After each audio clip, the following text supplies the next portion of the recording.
नदी किनारे मंदिर पर महंत जी प्रवचन कर रहे थे, तभी भीड़ में से एक व्यक्ति खड़े होकर जो बोला वह स्वयं लेखक था।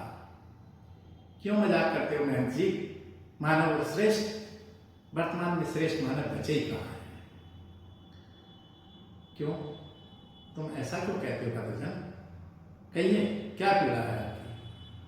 महंत जी, आज सुबह सुबह एक वृद्ध भीमकाय व्यक्ति को मंदिर की ओर आते हुए देखा, जो बेचारा सीढ़ियों पर चढ़ नहीं पाया। मंदिर से दूर सीढ़ियों से नीचे ही बेचारा बैठ गया।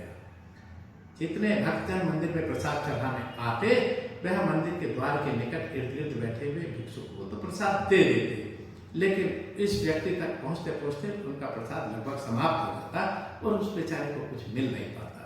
हाँ, आशा की एक किरण तब दिखाई दी जब मेरे पड़ोस के एक सज्जन श्रीमन नारायण नारायण नारायण करते हुए उसी ओर आ रहे थे। तो क्या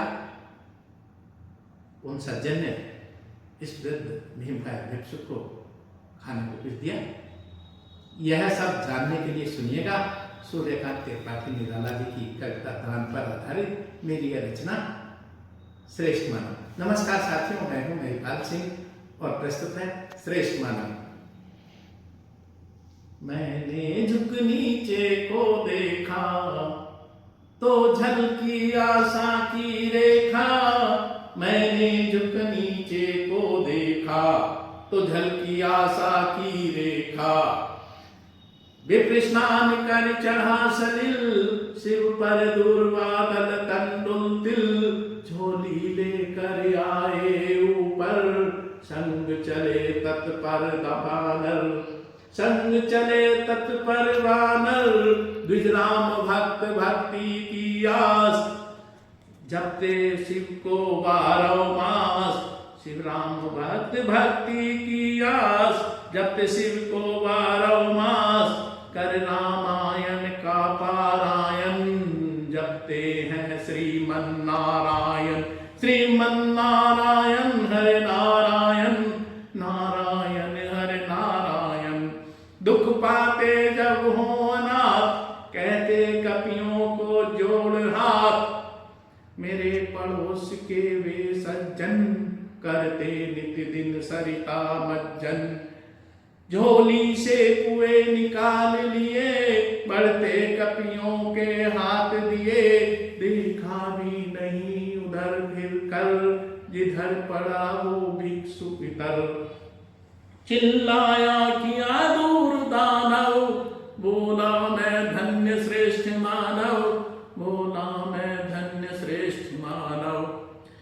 वर्तमान में लोग अपने जीवित माता पिता के खाने का तो ख्याल नहीं करते। हाँ, मरणोपरांत उनके श्राद्ध अवश्य करते हैं।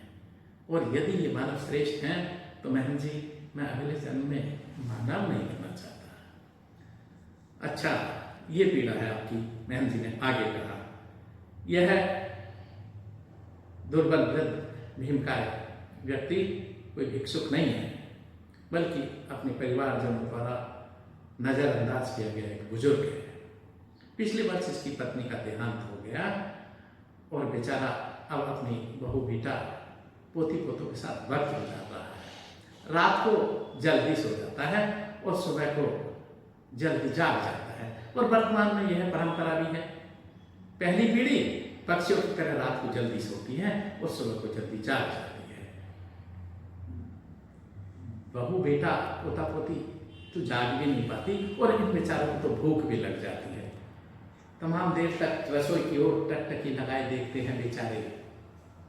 एक समय वह था जब नाश्ता यदि थोड़ा देर हो जाती थी तो मुंह फुलाए घर से बाहर निकल जाता था।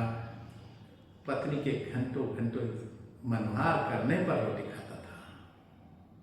युवावस्था में जब यह बाजार से फल अथवा मिठाई लाता था तो इसकी पत्नी इसके माता पिता के अपने कक्ष में जाने की प्रतीक्षा करती थी और उनकी अनुपस्थिति में ये सब मिल बांट कर खाते थे। वर्तमान में भी इनका बेटा वही तो करता है, अपनी पत्नी एवं बहू बेटा के साथ मिल बांट कर खाता है। आज सुबह सुबह तेज भूख लगी थी। मंगलवार का दिन है, मंदिर में चने और पुए मिलेंगे, इस आशा में बेचारा कंबल ढककर मंदिर आ गया था, कहीं कोई पहचान ना ले। और जिसने अभी दुत्कार कर इसे गिराया है वह कोई और नहीं बल्कि इसी का पुत्र है। कंबल में पहचान नहीं पाया। और मैं यह नहीं कहता कि केवल इसी का पुत्र ऐसा है। वर्तमान में हमारे मध्य में भी ऐसे कई पुत्र विराजमान हैं जो मंदिर में पत्थर में तो भगवान मानते हैं, लेकिन अपने इर्द गिर्द रहते हुए भगवान को पहचान नहीं पाते। श्रीमन नारायण नारायण नारायण। बोलो जय श्री राम।